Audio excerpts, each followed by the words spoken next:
So hello, welcome to This Big Meaningful Life, a segment that we do once a month in hopes that hearing the life stories of other people inspires us to pursue our own meaning, calling, and purpose in our lives.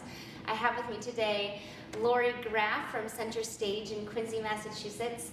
She is the owner of this dance studio, and 3 of our children go here. So we've been together for 5 years now, and happily so. And so, hello, welcome. Hello. Thank you so much for being here with me. I really appreciate it. I'm happy to be here. So tell me a bit of your story, and I'm so excited to hear because I feel like I know you professionally. Like we pass as I train my children. You know? Thank you for trusting me with that. Yes. So how did you get involved? How did this come to be? Okay. How am I Miss Laurie of Center Stage, Yes. I guess? Well, I guess we'd probably have to go back to the beginning for that. How did I get into dance and all of that? It's like kind of a long story. But when I was a toddler, I was actually ding-toed. I was really ding-toed, and I slept every night with the metal bar with the 2 shoes attached to it, miserable as could be. And the orthopedics said to my mom, you should probably get her into ballet, because ballet class will teach her to turn out naturally, and it will, hopefully build the muscles and solve the problems that we're seeing right now. Wow. So that's how I first started dance, and that's why I got into it at 3 years old, and I've been dancing ever since in some capacity or another. And so it's just kind of in me, I guess. There was no stopping me once it started. And my poor parents have now been to over 40 years of recitals, and they're still going strong. So Do they still come? They do. Wow. They do. And with a small studio like ours, where that sort of has that family vibe to it, they feel like they're watching other children grow up now. They see the same kids year after year, and they're like, wow, she came so far this year. Like, they know the kids' progress. So that's beautiful to watch. That is exciting. Too. Yeah. So did it evolve? You were dancing as a young person? Yes. So I dance. This is actually the studio I've been involved with since day one.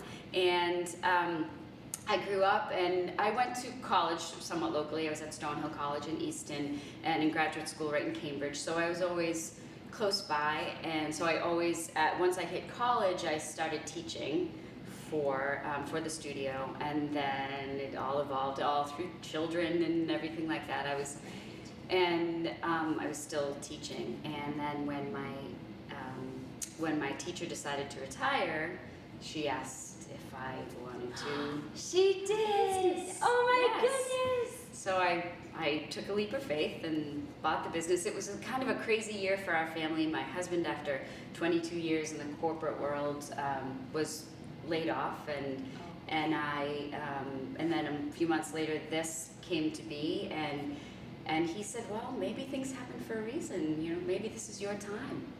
So I said, wow, okay.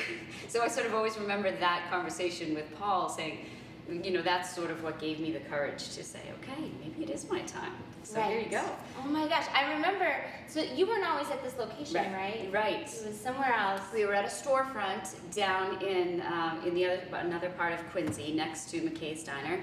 And it was great, but we wanted to expand. So the first 3 years I owned the business, we were growing, and we said we really need 2 studios. So I had been keeping my eye. I think I had been to every vacant spot in the city, and I had been keeping an eye on this. This was a gas station. If you remember that. I do. It was a gas station that had been foreclosed on, and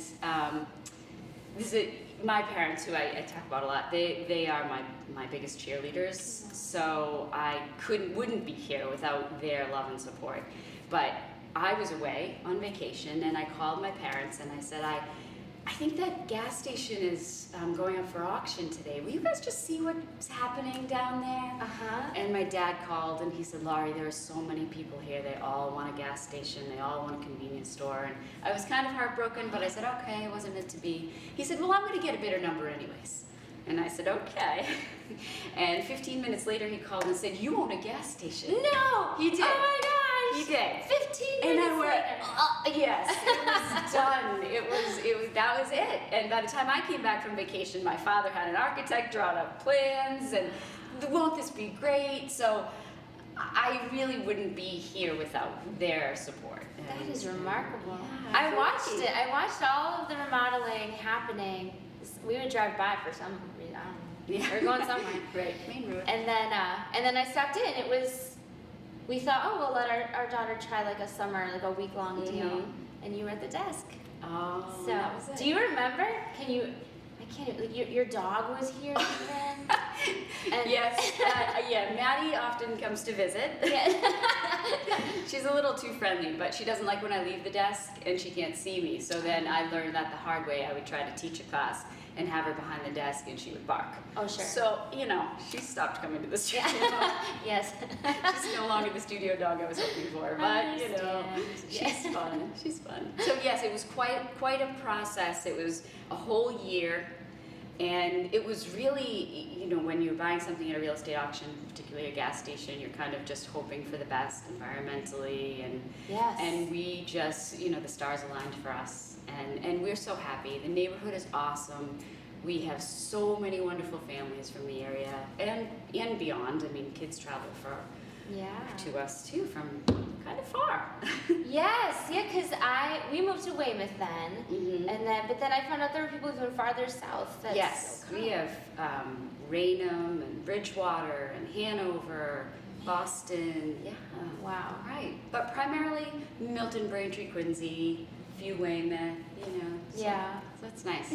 It's nice. So tell me about the challenges. I presume, like anything, there are things that are hard, and yet you persist, right? You keep going. Yes. So This is our 10th year. So this is kind of a big year. I feel like, wow, I've hit a decade Yes. of business ownership, which isn't always easy. Challenges for me, I think, personally, my challenges are being a mom and a business owner, which can be kind of a tough thing. I have 3 children, 3 great kids. I'm not trading them in. And for the oldest, it was easy. Allie is my oldest, and she's going to be 21 next month, and she lived and breathed the dance studio. Yeah. So she was with me all the time, and she got to see what it was like, that you don't leave at night until the bathrooms are cleaned, and Right. you've emptied all those water bottles that people have left behind, and all of those things. So she saw that side of the business. But for my boys, they didn't want to dance, and they had that opportunity, but they didn't choose that. So there's always that kind of mother guilt that goes along with, especially a job that comes after school hours when they come home, and sometimes I think I'm here and I enjoy the kids so much, and I enjoy my time when I close that door and I'm in here with the students. That's my happy place. But then that mother guilt will kick in, like, is someone struggling with homework at home? Like, did they get fed? Is everything right? Is everyone going to bed on time? So there's that guilt of really enjoying what you're doing, but knowing, oh, somebody really wants you there too. So that's hard. I feel you. It's hard. Because ours are 10, 9, 6, and 2. Wow. And I often am gone Yes. At night. It's yeah. hard. So it's like I put everything together, right? And then I pass the baton, right? Here you go. Yes. And but also we do weekends, and so if we wake up and somebody's vomiting, it's like, here's the bucket, and we all go. Yes. It's very unusual. Yes, I know, especially for your schedule. Yes. Yes. I couldn't do it without the amount of support that I have, with my family and friends and great. I really am very blessed. Yeah. I have great people around me that make it work. So I'm lucky. That is really good. And so that's sort of like, right, so you talked about your parents as people that help you. Yes. Are there others that have somehow impacted your life, come alongside? Well, I feel like everybody here at the studio has become like an extension of my family, which is really beautiful, because that's not always the case in business ownership. It's like, but these people become a really big part of my life, and especially the kids as they grow older. I often will spend more time with them than their parents do because they're here 5 days a week. And Uh-huh. some of them come right after school and they might work behind my desk or assist me with the younger kids. And then they're eating dinners here and doing homework and they're taking their own classes and leaving with me at 9 at night. Yes. So, I always feel like I mean, I sort of put myself in this situation, but I feel like I have to be an extension of the parent network for them. So I'm lucky to have open lines of communication with these people and really great kids to work with, and just I kind of know if they come through the front door and they just don't look like themselves, something's off. Yes. You know, like someone had a bad day at school, someone wasn't nice to me, and I had a bad test, and so we make sure that we're kind of really in tune with each child. I've seen it, right? I've seen the crying one, and Yes. I've seen you put your arm around them, and it could happen to any child, Mhm. right? I mean, I was an opera singer. I think I told you that, Mhm. and I would sometimes go into my teacher's voice studio, and this was college. I wasn't even quite in those adolescents. Yes. And she would say, "How are you?" And I would say, "Terrible." Sometimes that's all it takes is someone to just ask, Yes. "Are you okay?" Or someone to notice. Like, you know, you don't look like yourself today, and then, you know, they open the door. The beautiful thing about our staff, too, I mean, I should mention the faculty here. Yeah. We all work so well together. Another reason I am blessed, because that's not always the case. We have 8 faculty members, and, you know, I can leave and I can go, and I know they're doing their job, they're doing what they're supposed to be here for, and they call with reports every night. They either text or they call and say, so-and-so didn't seem like herself, can you keep an eye on that tomorrow? And she Yeah. had a terrible class and something's off, or she had a fantastic class, make sure you tell her I told you so. And, you know, so I get those reports every night, but I couldn't do it without their support. Yeah. And I think we all balance each other off because so many of my teachers have danced professionally, have degrees in dance and how to teach dance. My degree's in psychology. Nice. So my degree from Stonehill Psychology, my graduate from Leslie is counseling psychology, which helps me Sure. every day stay in tune with these kids and to know how to help when they're, you know, and we deal with things. We've dealt with death of parents, and we've dealt with divorce and death of siblings. I mean, Right. some of these kids, just what they're dealing with is so beyond what they should have to. Right. And so if we can be that safe place for them to land, that's great. So Yes. Yeah. No, I agree. yes, great. everybody needs a safe place to They land, do. and just to know that parents need to know too that other people are kind of looking out for these things. Yeah. Yeah. And to- No, because sometimes kids will share even what they weren't ready to share yes. at the closest level to them. Yes, So it's a big true. deal. It is true.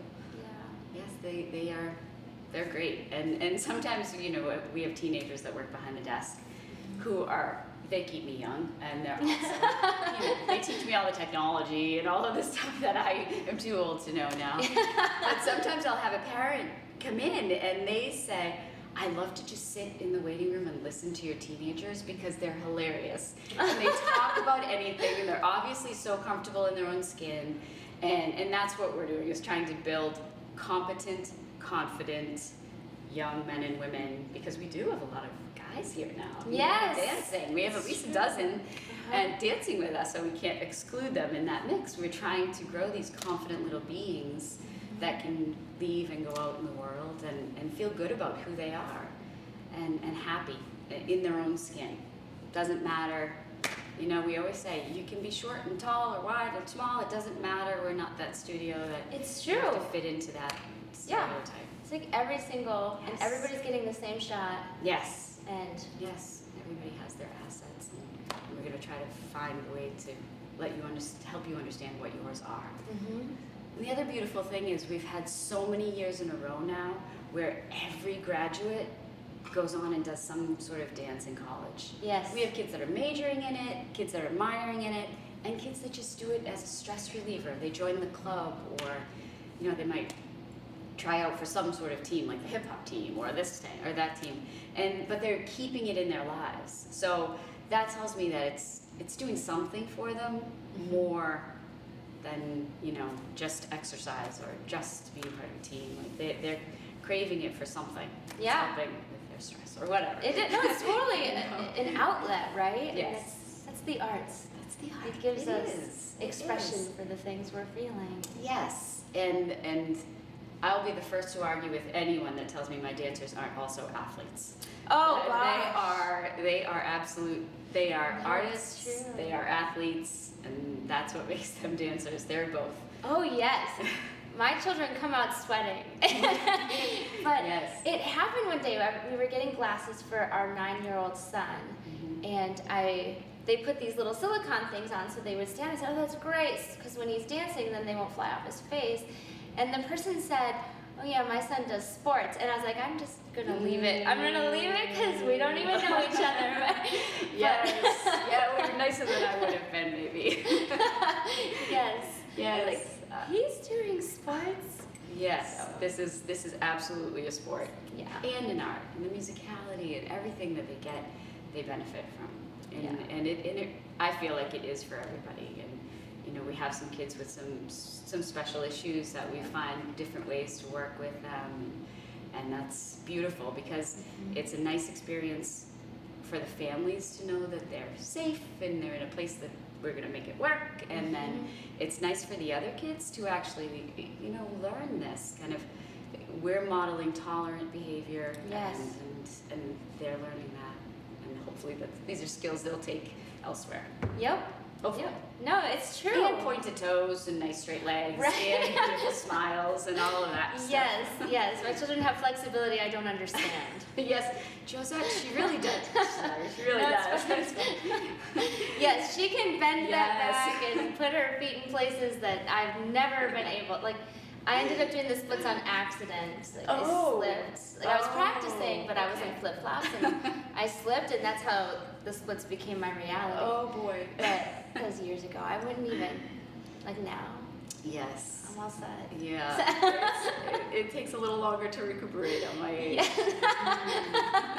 And I don't teach hip hop anymore. I gave that up a few years ago. I said I don't bend like that anymore. Is it the knees? Is that just It's the knees, it's all the back, it's a lot with your spine and moving, and yes, and Mariano's so amazing. He is. So we love him. He has such a pure heart, and he's so wonderful with the kids. He came in just to teach a little boys class. Oh. And that was that, and his schedule exploded. Right. And he's the first teacher with waiting lists every year, and he's so wonderful. And he can spin on his head, so why would I do that? Right. When I have Exactly. someone who can, right? Yes. Right. No, it is wonderful. Our kids, and I watch them all, and they're so excited to come in. Mm-hmm. So, Yes. Yep. Lucky. so tell me, if you were to speak to a younger version of you, what would you tell yourself? Oh wow, that's tough.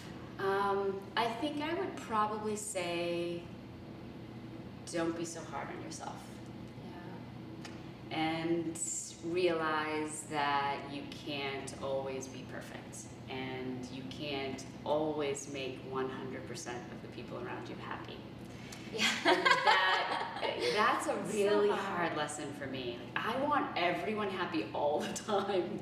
Yeah. So, and it's just not reality. And that's the hard part for me. I still, like, even after 10 years, I still will obsess over something if I know a parent has maybe not loved something that has happened here, and I still go, oh, how did that happen, and what should we have done differently, and I sort of obsess over that. So, so I think that's my flaw. I'll probably still go to my grave trying to please make sure everyone's happy, but I know now that I think I've matured a lot in 10 years, and I understand that's tough. I try to impart that kind of wisdom on our very high-achieving high school students who are all overloaded with AP classes and trying to do varsity sports and be with us 5 days a week and have a part-time job and be teenagers. And they're so overwhelmed some days. And I try to say, oh, you're gonna be okay. Like, Yes. this is supposed to be the most fun part of your life. And come on. And there's just very conscientious young people that we have hanging around this place. And so I just try to say, it's okay. want to be perfect all the time, you know. It's Because a I good wish I one. knew that. Right? No, I feel it too. I absolutely feel it. Right. And I think you're right. There's this maturing of recognizing Yes. I'm going to do the absolute best that I can do. Right.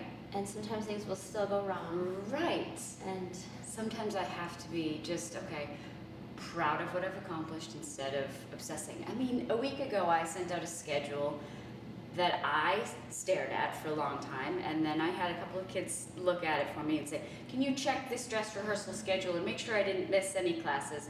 And the minute I hit send, of course, I knew there was a class missing. And I go, oh, how did I do that? I just sent that out to 200 people. What's wrong? And, you know, so I sort of like really beat myself up over those little mistakes. yeah. And I have to understand I'm human, and there's a million things going on in everybody's world, and hopefully people will forgive me for those things. Yes. And Yes. One hopes. with the hope, yes, and that I do try my best, and I do understand things aren't always convenient, and you know, but we work hard and get a little better every year. You know, Oh, it's so there's wonderful. no perfect formula, but we try to make it a little better every year and hope for the best. No, it's so good. It's so great. And our children love it. And I hear you on how a child can be. I mean, one day my fifth grader will come home and she is a mess. Everything's overwhelming. And the next day she has 3 A pluses. And Yes. so that's just how it Yes. goes. Yes, and I think those are valuable lessons for the kids to learn, that not everything is perfect all the time. And what I tried to say with my children, who are now almost 21, almost 18, and 12, that I love as a parent when you try to be your best, but that doesn't always mean you're going to be the best. And that's okay. Those are two totally different things. You have to work for what your best is going to be. Yeah. And sometimes it is going to be a B in math, and that's okay as long as you've tried. Yep. It doesn't always have to be perfect. Yes. Yeah, she especially struggles in groups, right? Like, because you're not in full control. Mm-hmm. And she'll say, I might not get whatever grade. And I'll say, well, then that's what it is. It is what it is. And Yes. she'll say, what? Yes. I'll say, well, it's, first of all, not even all on you. This is a group effort. Mhm. And then it always actually turns out way better than Right. she imagines. My oldest was like that. Allie was like that, and she really would stress about that. So what I started to do with Allie was, when the report cards came home, I covered the grades. I covered the grades, and I only read the teacher comments. And I said, this is what matters to me, that the teachers are saying you're nice to the other kids in your class, and that you are working really hard, and your homework is in on time, and you know that you always seem to be paying good attention, you're respectful to others. Those are the things that are going to make you successful in life. Yeah. Whether what's under this paper is an A or a B plus isn't always what's going to make you happy and successful. Like, what is the definition of successful? Yep. And now you can Google isosceles when you have to. This is true. Yes, absolutely. Like, Right. You Yeah. have calculators everywhere. You're going to be okay. yes, it's a totally. I mean, I have to. They bring the homework home and I'll be like, scaling. Yes. Scaling. Yes. I have 2 little girls on Tuesday that come for ballet. Our ballet teacher picks them up at school because they wouldn't be able to get here otherwise. They live in Canton. And so there are 2 different ages. So one waits for her sister while she's in class, and then they swap. And on Tuesday, the younger one said to me, I can't figure out my math homework. And I broke into a cold sweat. And I said, bring it over, let's take a look at it. And I was so happy when I looked at it. I went, oh, I know this. I can do this, I can do this. So we had a little math session out in the lobby while she was waiting for her mom. And so when her mom came in, I said, math homework is done. I can tell you that. It's all Check. good. Check. Oh my gosh. Check mark, yes. That is service. Right, yes. One little girl didn't have a ride home last night, so I said, well, she's a little one, and I said, well, if you'll trust the teenager behind the desk, who's very kind, very great, she's 18, she's wonderful, and she said, absolutely, and I said, she'll get her home for you, don't worry about it. Right? It's a team effort. It is. There was, I don't know if you remember, but I was doing something at the library, doing a presentation, and Yes. And someone brought her. I was so thankful. Yes, that was just this year. Yes, Mhm. so these things, right? We're making it happen. It takes a village. Because she has dreams. Is the reality. She loves being here, and so we Love do it. like everything we can. Yes. And then I love there's that. those days that fail, right? Right. So I'm very thankful. Wait, we are part of the village, and we're happy to be part of the village. Yeah. Yeah. I think that. Thank you so much for talking to Oh my me. gosh, this was great. Yes. No, this was fun. I because love it's such a passion of mine, and to have found that passion after, I was a therapist, so I was a counselor, but still teaching on the side, so I had that time to kind of really say, no, this is what I want. This is what I wanted to do when I was 5. So when you want to do something when you're 5, that's what's going to make you happy. Yeah. And when I was 5 and I had a notebook and I was drawing pictures of what my dance studio would look like and what it would be named and making schedules and all of that stuff, I'm like, well, I'm actually doing that. That's So remarkable. living out your childhood dream is truly inspirational. And the path that we take to get there, it's Absolutely. not always. Oh no. For a long time I thought I would be in private practice, I would be a psychologist, and I would be doing that, and that in my high school years seemed to make more sense. It seemed more logical. Didn't it seem more dependable? Didn't it seem like the mature choice to make?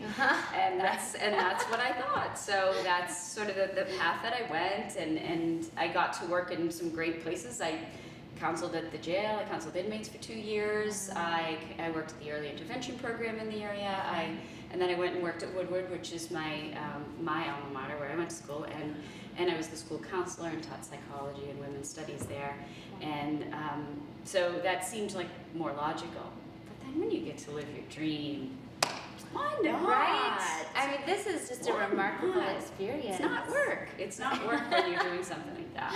Yeah, You I feel you. know.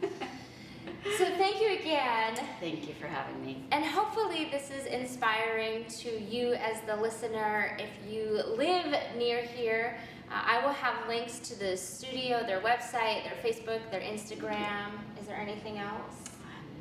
I guess I'm Just not savvy. those? Just those. All right. So you can check them out. But really our hope is that as we share stories about how life goes for people, that it encourages us to say, maybe I could live my best life as well. So thank you for watching, and we'll see you again next month. Thank you for having me. Yes.